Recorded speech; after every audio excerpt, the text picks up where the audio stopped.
Rowdy హీరోగా అభిమానులు పిలుచుకునే విజయ్ దేవరకొండ గత కొంతకాలంగా సరైన విజయం కోసం ఎదురు చూస్తున్నాడు. ఫ్యామిలీ స్టార్ బ్లాక్ తర్వాత గౌతమ్ తిన్ననూరి ట్రాక్ రికార్డ్ తో కింగ్డమ్ కు పచ్చజెండా ఊపాడు. సూర్యదేవర నాగవంశీ భారీ స్థాయిలో తెరకెక్కించిన కింగ్డమ్ తాజా విడుదలయ్యింది. విజయ్ కెరీర్ లోనే భారీ క్రేజ్, భారీ బడ్జెట్ తో ఈ మూవీ రిలీజ్ అయింది. సాంగ్స్ ట్రైలర్ హిట్ అవడంతో అంచనాలు భారీగా పెరిగాయి. మరి విజయ్ దేవరకొండకి కింగ్డమ్ హిట్ ఇచ్చిందా? విజయ్ తన నటనతో ఎలా ఆకట్టుకున్నాడు అన్నది ఇప్పుడు చూద్దాం.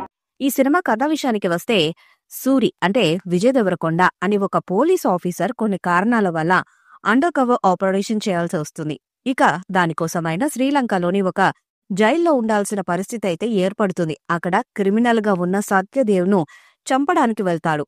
అయితే మాఫియా మొత్తానికి డౌన్ గా ఉంటున్న సత్యదేవ్ తన సొంత అన్నయ్య అని తెలుసుకున్న సూరి సత్యదేవ్ అలా మాఫియాలోకి రావడానికి కారణాలేంటో తెలుసుకుంటాడు.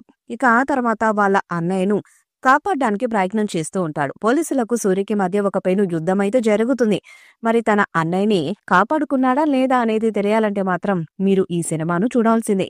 ఇక విశ్లేషణ విషయానికొస్తే, ఈ సినిమాను గౌతమ్ తిన్ననూరి చాలా యాక్షన్ డ్రామాగా తెరకెక్కించడమే కాకుండా బ్రదర్ సెంటిమెంట్ తో తీసి ప్రేక్షకులను మైమరపింపజేసే ప్రయత్నమైతే చేశాడు. సినిమా స్టార్ట్ అయినప్పటి నుంచి చాలా ఎంగేజింగ్ గా తీసుకెళ్లడమే కాకుండా కథలో పెద్దగా వేరియేషన్స్ లేకపోయినా కూడా ప్రతి ప్రేక్షకుడిని ఈ సినిమా హుక్ చేస్తూ ముందుకు తీసుకెళ్తుంది.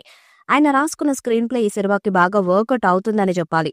ఇక ఇంటర్వ్యూలో వచ్చే ట్విస్ట్ తో సినిమాని అమాంతం టాప్ లెవెల్ కి తీసుకెళ్లాడు. సెకండ్ హాఫ్ సినిమా ప్లాట్ గా ముందుకు వెళ్లినప్పటికీ ఓవరాల్ గా సినిమాని చూస్తున్న ప్రేక్షకుడికి ఒక మంచి సినిమాని చూసామనే అనుభూతి అయితే కలుగుతుంది. ఇక ఫస్ట్ హాఫ్ యాక్షన్ డ్రామాగా తెరకెక్కించి సెకండ్ హాఫ్ లో సెంటిమెంట్ ఎక్కువగా చూపించే ప్రయత్నం చేశారు. దీనివల్ల ప్రేక్షకుడికి ఫస్ట్ హాఫ్ బాగుంది అనే ఆలోచన అయితే కలుగుతుంది. కానీ సెకండ్ హాఫ్ లో చూపించిన ఎమోషన్స్ ఇంకాస్త వర్కౌట్ అయి ఉంటే బాగుండేది. ముఖ్యంగా Anirudh background score, emotional scenes చాలా బాగా సెట్ అయింది. అలాగే కొన్ని ఎలివేషన్స్ లో కూడా ఆయన ఇచ్చిన మ్యూజిక్ తో ఆ సీన్స్ ప్రేక్షకులకు హై ఫీల్ అయితే ఇచ్చాయి. ఇక గౌతమ్ తిన్ననూరి ఇంతకు ముందు సాఫ్ట్ సినిమాలు చేసినప్పటికీ ఈ సినిమాతో యాక్షన్ డైరెక్టర్ గా చాలా మంచి గుర్తింపును సంపాదించుకున్నాడు. ముఖ్యంగా కమర్షియల్ ఎలిమెంట్స్ ని కూడా ఈ సినిమాలో జతచేసి సినిమా మీద హైప్ ను తీసుకురావడంలో ఆయన చాలా వరకు సక్సెస్ అయ్యాడు. ఇక ఆర్టిస్ట్ పర్ఫార్మెన్స్ విషయానికి వస్తే, విజయ్ దేవరకొండ ఇంతకుముందు ఎన్నడూ చేయనటువంటి ఒక డిఫరెంట్ పాత్రలో కనిపించి ప్రేక్షకులను మైమర్పింపజేశాడు. ఆయన తప్ప ఈ పాత్రను మరెవరూ అది పర్ఫెక్ట్ గా చెయ్యలేరు అనేంతలా చేసి ప్రేక్షకులను మెప్పించాడు. ముఖ్యంగా ఆయన సెకండ్ హాఫ్ లో చేసిన యాక్టింగ్ సినిమాను నెక్స్ట్ లెవెల్ కి తీసుకెళ్లింది. గత సినిమాస్ లో యాక్టింగ్ తో పోలిస్తే ఈ మూవీలో చేసిన యాక్టింగ్ లో మెచ్యూరిటీ కూడా చాలా వరకు కనిపించింది. ఇంతకుముందు ఆయన ఏ డైలాగ్ చెప్పినా కూడా అర్జున్ రెడ్డి ఫ్లేవర్ లోనే ఉండేది. కానీ ఇప్పుడు మాత్రం ఆ స్లాంగ్ మార్చుకొని ఆ పాత్ర తాలూకు ఇంటెన్స్ తెలుసుకొని అందులో లీనమైపోయి డైలాగులు చెబుతూ ప్రేక్షకులను ఆకట్టుకున్నాడు. ఇక హీరోయిన్ భాగ్యశ్రీ బోర్సేకి మంచి క్యారెక్టర్ అయితే దొరికింది. ఆమె పర్ఫార్మెన్స్ చేయడానికి స్కోప్ ఉన్న పాత్ర అయినప్పటికీ ఆమె తన పూర్తి నటనను చూపించి రంజింపచేసే ప్రయత్నమైతే చేసింది. సత్యదేవ్ సైతం విజయ్ దేవరకొండ అన్నగా మాఫియా డాన్ గా మెప్పించే ప్రయత్నం చేశాడు. ఇప్పటి వరకు డిఫరెంట్ పాత్రలు చేస్తూ వస్తున్న సత్యదేవ్కి ఈ పాత్ర ఒక స్పెషల్ అట్రాక్షన్ గా నిలిచింది.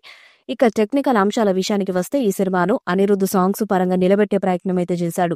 ముఖ్యంగా ఈ సినిమాలో సిచ్యువేషన్స్ కి తగ్గట్టుగా బ్యాక్గ్రౌండ్ స్కోర్ ని అందించి సినిమా చూస్తున్న ప్రేక్షకుడిలో ఒక హై ఫీల్ అయితే కలిగించాడు. ఈ మూవీలో వచ్చిన ప్రతి ఎపిసోడ్ సైతం ప్రేక్షకులను మెప్పించే ప్రయత్నం అయితే చేశాయి. ఇక ఈ సినిమాకు విజువల్స్ కూడా చాలా వరకు ప్లస్ అయ్యాయి. మొత్తంగా ఈ సినిమాతో విజయ్ దేవరకొండకు హిట్ పడినట్టే. మరి కలెక్షన్స్ ఏ రేంజ్ లో ఉంటాయో చూడాలి. ఈ వీడియోపై మీ అభిప్రాయాన్ని కామెంట్ బాక్స్ లో తెలియజేయండి. వీడియో మీకు నచ్చితే లైక్ చేయండి, షేర్ చేయండి, కామెంట్ చేయండి. మరిన్ని అప్డేట్స్ కోసం మన ఛానల్ ని సబ్స్క్రైబ్ చేయండి. నోటిఫికేషన్స్ కోసం పక్కన ఉన్న గంట సింబల్ ని కొట్టండి.